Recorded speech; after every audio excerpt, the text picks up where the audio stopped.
రాజేష్ మామిడిపల్లి రోజు ఈ బీజేపీ వచ్చిన తర్వాత మరీ దారుణంగా తయారైంది బ్రదర్. దేశము హీనంగా హింస. Correct brother.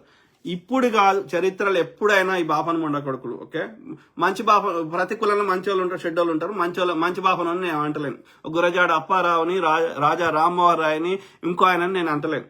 ఎవడైతే పొద్దుగాలేస్తే మనువాదము, శదారము, నేను కులము, నేను బ్రహ్మ ముక్కులకెళ్ళొచ్చినా, ఇంకో దానికెళ్ళొచ్చినా, మీరు కిళ్ళకెళ్ళొచ్చిర్రు, మీరు అదములు, శర చెప్పేటోళ్ళు చెత్తనా కొడుకులు, ఈ ఆర్యులు, వాళ్ళకి హ్యుమానిటీ, మానవత్వము ఏమీ లేదు.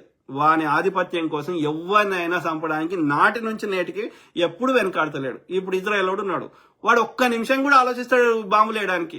అదే ఇజ్రాయెల్ మీద వాడు నేస్తే మా మీద వేసిర్రు అని వాడు టెర్రరిస్ట్ అని వాడిని ముద్రేసి వాని మీద వాడు ఒక్కటి కూడా ఏకముందే వీడు వందేస్తాడు. కానీ మరి అడిదిక్కు 1000 లక్షల మంది చచ్చిపోతే వీనికి 1% సింపతి లేదు, జాలి లేదు, బాధ లేదు. అంటే వాళ్ళ రక్తంలోనే ఉన్నది. వాని ఆధిపత్యం కోసమే వాడు ఏమైనా చేస్తాడు. మొత్తం కాలబెట్టమంటే కాలబెడతాడు. అదే రక్తము వీళ్ళది. ఈ యొక్క డిఎన్ఏ పోదు కదా. ఎన్ని తరాలైనా డిఎన్ఏల మార్పు పూర్తిగా పోదు కదా. అర్థమైందా?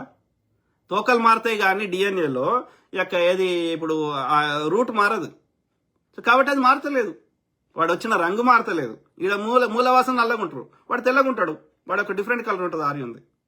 సో వాడి హింస వాని ప్రవృత్తి అంతే. వాడు ఆధిపత్యం కోసం ఏమైనా చేస్తాడు అంతే. ఇది నాటి నుంచి నేటికి జరుగుతుంది అంతే. Very unfortunate. వాళ్ళంతా బీజేపీని నడిపిస్తున్న వాళ్ళంతా ఆర్యులే. సో హింస నార్మలైజ్ చేసి పెట్టారు అన్ని బ్రదర్. మీరు మనువాద పుస్తకం చదవండి, ఈ సోకాల్డ్ హిందూ స్క్రిప్చర్స్, ఈ సనాతన స్క్రిప్చర్ చదవండి. వ్యభిచారం నార్మలైజ్ చేశారు. హింస ఇప్పుడు ఏ దేవీ దేవతలు ఎందుకు చంపుతారు? చంపేటోడు దేవుడు ఎట్లయితాడు? కానీ ఆ హింసని నార్మలైజ్ చేశారు. అర్థమైందా? సో ఇది వెరీ అన్ఫార్చునేట్. ఇప్పుడు రంభ, ఊర్వశి, తిలోత్తమ, మేనక, ఇంకో ఆమె ఇట్లా బట్టలు ఇడిపి నాట్యం చేస్తే అది వ్యభిచారం ఏం తప్పు కాదంటున్నారు వాళ్ళు. జోగిని వ్యవస్థ తప్పు కాదంటున్నారు, ఇది దేవదాసి వ్యవస్థ తప్పు కాదంటున్నారు. మరి తప్పు కాకపోతే నీ పిల్లలతోటి చేయించరా అయ్యా, నీ బిడ్డతోటి చేయించరా అయ్యా, బాపనోని బిడ్డని చేయడవాడు. అంటే ఈ వివక్ష అనేది దీన్ని నార్మలైజ్ ఇది తప్పు కాదు. అది దేవుడు ఉత్సవం వస్తే తాగితే అబ్బా ఎంత అమృతం రా అని ఫీల్ కావాలని మనకు చెప్తున్నాడు వాడు దేవుని వాడు చేసుకొని వాడు ఉత్సవం వస్తే మనం తాగితే అమృతం అని మనం చెప్పాలంటున్నాడు వాడు. మరి నేను ఉత్సవం వస్తే తాగురా అంటే అది నేరము అని మళ్ళీ వాడు చెత్త పుస్తకం రాసుకున్నాడు. వాని దోపిడీని, వాని ఆధిపత్యాన్ని, వాని వివక్షని అది దట్ ఈస్ అట్లనే వాడు బ్రహ్మ అనేటోడు అట్లా ఉట్టించిండు. కాబట్టి నువ్వు ఇట్లా అంటే వాడి ఆధిపత్యానికి వాడు స్టాంప్ వేస్తున్నాడు, ముద్ర వేస్తున్నాడు, రాజముద్ర. మన ఎడ్డి నా కొడుకులకి మనకు అర్థమవుతలేదు ఎంత చెప్పినా. Very unfortunate. సో నార్మలైజ్ చేసి పెట్టారంతా. చట్టాన్ని చేతిలోకి తీసుకోవడం కూడా శిక్షలు వేయట్లేదు. శిక్షలు ఎందుకు వేయట్లేదు? ఎందుకంటే వీడు దోసుకున్న నెలకెళ్ళి వాడికి చిల్లర ఇస్తాడు కాబట్టి అంతే. ఇక అది అంతే. ఇక లేదంటే వాడిని చంపుతామని వాడిని బెదిరిస్తే ఏం చేస్తాడు? వాడైనా శిక్షలు ఇస్తాడు.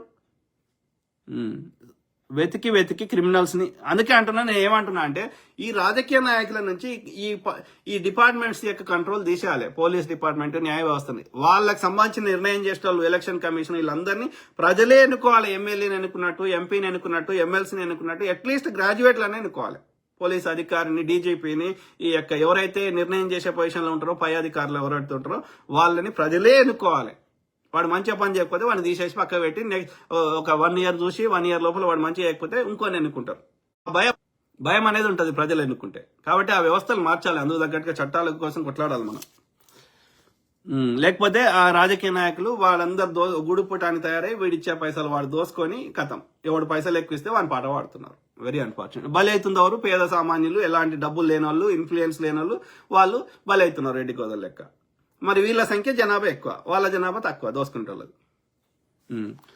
సో ముఖ్యమంత్రిగా చేస్తున్నారు, ఒక సందేశం ఇస్తున్నారు యువతకి. ఇది జైలుకు వెళ్ళిన మేము పూలమాలతో తీసుకొస్తామని అంతా అదే బ్రదర్. బీజేపీ అంత దరిద్ర పార్టీ భూమి మీద లేదు. కాకపోతే జడ్డి జనాలకు అంత తొందరగా వాస్తవాలు ఎక్కుతలేవు దిమాక్లా. మనం అర్థం చేయాల్సిన అవసరం ఉంది. ఓకే, వాడు ఇవన్నిటి నుంచి దృష్టి మరల్చడానికి మతం తీసుకొని కులం ద్వారా ఎందుకంటే వీళ్ళందరినీ కంట్రోల్ చేయాలని చెప్పి కులాల ద్వారా విడగొట్టిండు. ఓకే, ఇక మతం ద్వారా 10 మందిని చూపెట్టి 90% ఓట్లు కావాలని అడుగుతుండు. నువ్వు ఇది కట్టినవా అది కట్టినవా అంటే జై శ్రీరామ్ అనుకుంటూ పోతున్నాడు. నీ దోసుకున్న దాని దృష్టి మరల్చుండి ఎడ్డి జనాలేమో ఎడ్డోళ్ళకు అంత ఎక్కువ మంది ఏం లేరు, కానీ వాడు మోసం చేసి ఇది చేస్తున్నాడు.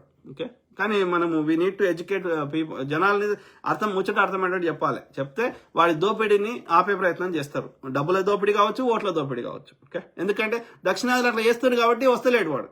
ఉత్తరాదిలో వాళ్ళు ఎడ్డోళ్ళు ఎక్కువ ఉన్నారు కాబట్టి వాడు వస్తున్నాడు మోసం చేసి.